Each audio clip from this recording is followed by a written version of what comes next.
Келгиле май туугандар, биз менин атым Мукамурат, бул Марат экөөбүз Сарылас жайлоосунда отурдук элек, бир туугандар келиптир, эс алганы. Бала бакырасын ээчтип алып, ошолорду ээчтип Шамшын Каракыя деген жолдо эс алууда отурабыз. Жаан-чачын деле кайра жакшы болот экен, сергек болушуп бүт барды, уйкулар ачылып, өнүп алышыптыр, улар шаарда жатты, күйөп алып, баарынын уйкусу ачылып, тимиле жердин баарын көрүп, мындан ары карай бастыргандан кийин, бир аз жүргөндөн кийин бел болот. Бел болот, бир аз бастыргандан кийин эле анан ары токмокко түшүп кетет.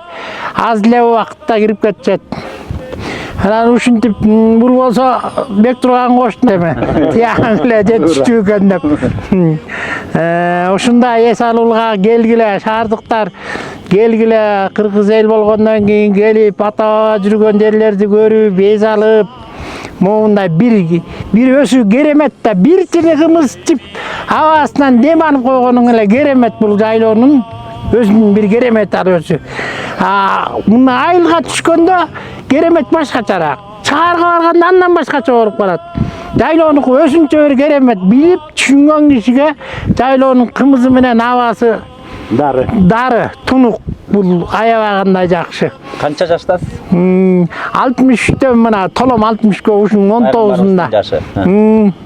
Анан ушинтип туугандарыбыз келип, бала бакырабыз менен эс алууда жүрөбүз. Жакшы күндөр өтүп атат. Ушу күндөрдү Кудай кут кылсын, баарыбызга ден соолук тилейм. Кыргыз элибиз менен бирге аман эжен болуп, бөөдө кырстан тышкары бололу. Эс алуубуз улана берсин.